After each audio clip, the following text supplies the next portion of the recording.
Well, hi everyone. Welcome to Tuesday Tips. We are back live with our new season. If you're not familiar with Tuesday Tips, we're here every Tuesday on our YouTube channel talking all things and topics and challenges for school leaders. My name is Michael Barber, and I am joined by my colleague, Jon Dahlberg.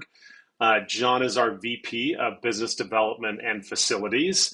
So we aptly had him come join us as we kick off this next season of Tuesday Tips to come talk about how school leaders can access money for facilities, which has been a hot topic over the last few months and continues to be one of the biggest challenges that school leaders face. So, Jon, first want to say thank you for joining us and say hi.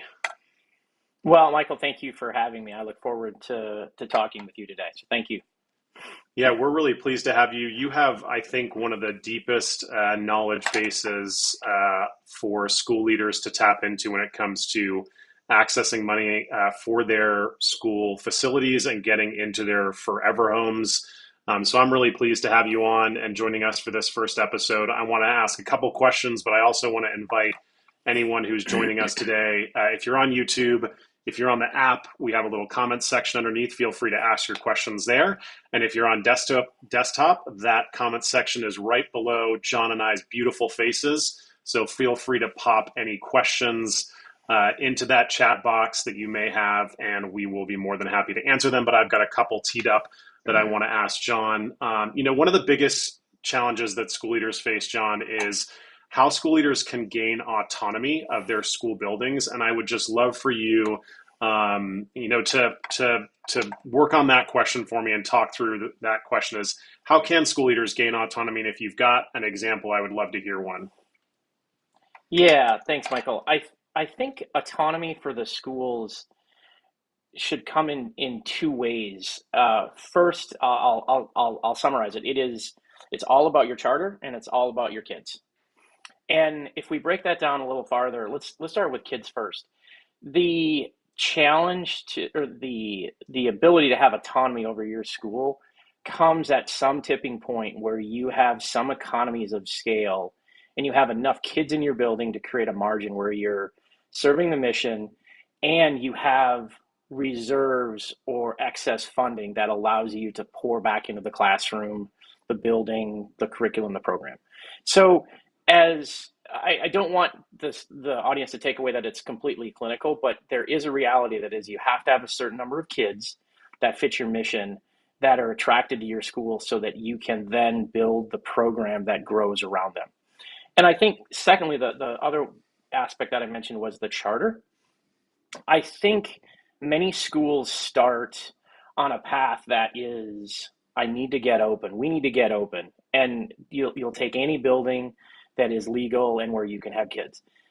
There's a place at which your charter and your mission, the kids that you serve, needs to take over, and you have to make intentional, hard choices around this building doesn't match my charter. You hold your charter up and you say things like, I need more performing arts space, or I need a science lab, or I need fill in the blank that ties directly back to the charter.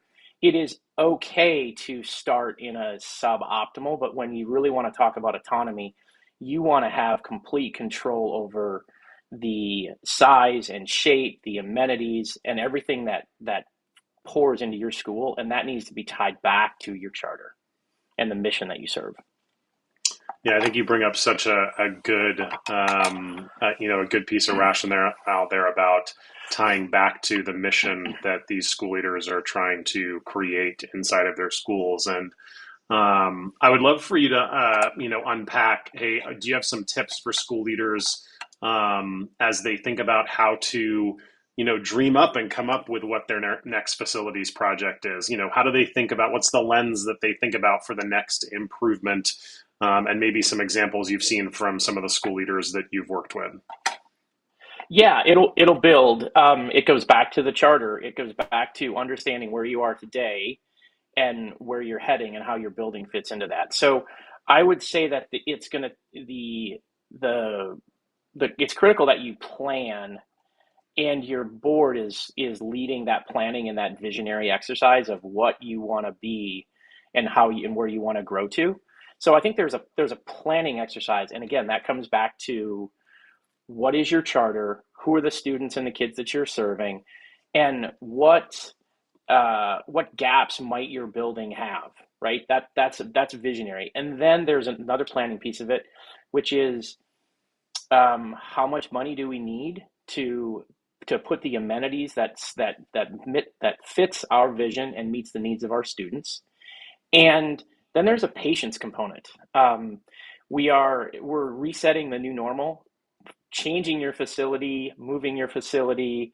It takes more time than it did pre-COVID, and it's the new normal. It is prices are cost of construction is and changes. It's not just new construction, but it's also changes. Anything that has to do with modifications or building your building is going to take time. So you need patience. And the other piece of it is the um, just planning so that you can build the momentum because it's a long drawn out process. You've got constituents in your ecosystem, your board, your staff, your students, your parents, your vendors, your community. If the board has a written plan of what they want to do on their facility and they can communicate it and you can talk about it and you can share milestones and you can build that momentum, it's an extremely powerful tool because it's a process and it's a journey. It's not something that you snap your fingers and it becomes a done deal.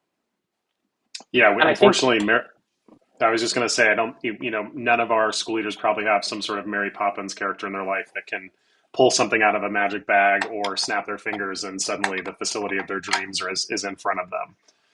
yeah, and I think in terms of examples of that, I think we work with one school in Indiana, and in addition to laying down exactly what she wanted when she first renovated, the founding executive director laid down exactly what she wanted. She asked for our help, and it was extremely practical, but it was mission focused. And she wanted help renovating her lunchroom, changing her storage, and modifying her kitchen. And in when I talk about the planning and understanding what you want and why, she included her kitchen staff in the planning and dreaming phase of what changes they would make and why. And something as small as I think that was a $50,000 project. It had massive impact on the morale of the staff and the flow of the students.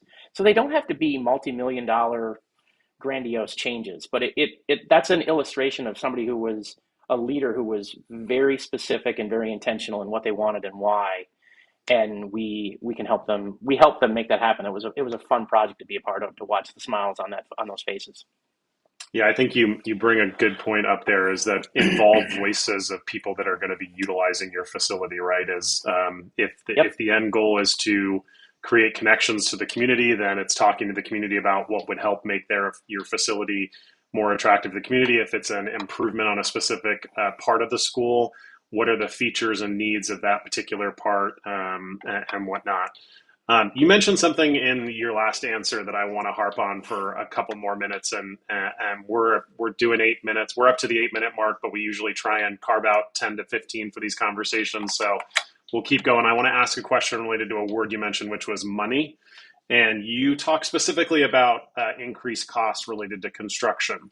And I think this is something for us all to understand. Is this idea of money and where we find ourselves as school leaders when we are talking about money for facilities, because the cost of money has obviously increased, and the Hmm. cost of actually the things you need to use that money on has also increased. Can you talk just a little bit about what you're seeing in the marketplace in terms of how school leaders need to be thinking about in terms of the amount of money for their building that they may need to be making improvements or buying versus what it was, say, 3 to 4 years ago? Yeah, you hit the nail on the head, and I'll speak to that. What I want our leaders to hear right now is this is their inflation. So the cost of money for your facility is way up. The cost to build your facility is way up. The cost to buy a facility has not normalized. We're starting to see some research that those prices might be coming down, but you've got stable to increasing cost of acquisition, cost of remodel, and cost of money. there is no way that the funding rates that the schools are receiving have kept pace with that growth. So the schools are going to struggle with one of two things. They're going to have to allocate more, a couple of things. I don't even know if it's two, but they're going to have to allocate more money than they probably should or want to have the facilities, or they're going to have to make hard choices about what facility changes and what amenities do we build or modify. Or thirdly, which is kind of a hybrid, you have to get really creative. You mentioned how can we how can we change our building that meets our mission and still is attractive to the community. So it's going to cost more than you want and more than it did, and that's going to be a reality. Then the question is do you change the size and scope, or do you get creative?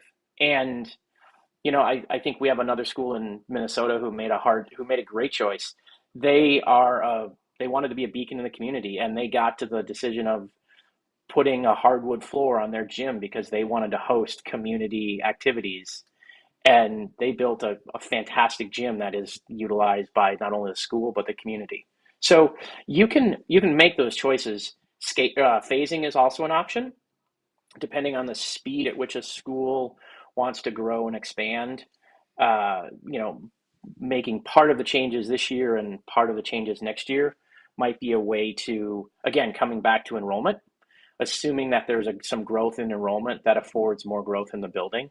So phasing is an option too, but leaders have to get creative in this economic reality, which uh, we do not have any research or any of the experts are telling us that the costs are going to come down. The inflation rate of costs is going to normalize, but there will not be a step function return to pre-COVID levels. So it's going to be a challenging environment until funding catches back up with the reality of facilities costs. Yeah, in the meantime, we're going to have to, lean on experts like yourself to, tell us how school leaders are getting creative, whether it's the phased approach or whether it's thinking about ways that they can, for lack of a better way, monetize some of their own facilities to help serve Mhm. their neighborhoods and communities in more creative ways to generate revenue for making those improvements. So, lots of things for school leaders to think on. I want to be respectful of both your time as well as our audience's time, John, and we're going to call it a hard stop. We're 12 minutes into our usual 10-minute Tuesday tip series. So just want to say thank you for coming on, and hopefully you'll come back and have another conversation with us as we tackle other big facilities related challenges in the future. For those of you that are joining us back from last season, welcome back. We're glad to have you. We're going to be tackling all sorts of challenges over the next few weeks from teacher retention, enrollment marketing. We'll have more conversations on facilities. We will have more conversations on mental health and all of the major challenges that you as school leaders face. So I hope you'll come back and hear from experts like John and some other ones that we are inviting on to our channel over the next few weeks. But until then, thanks for joining us, and we'll see you here back next week, Tuesday, 10 a.m. Pacific, 1 p.m. Eastern for Tuesday Tips. Talk to you later.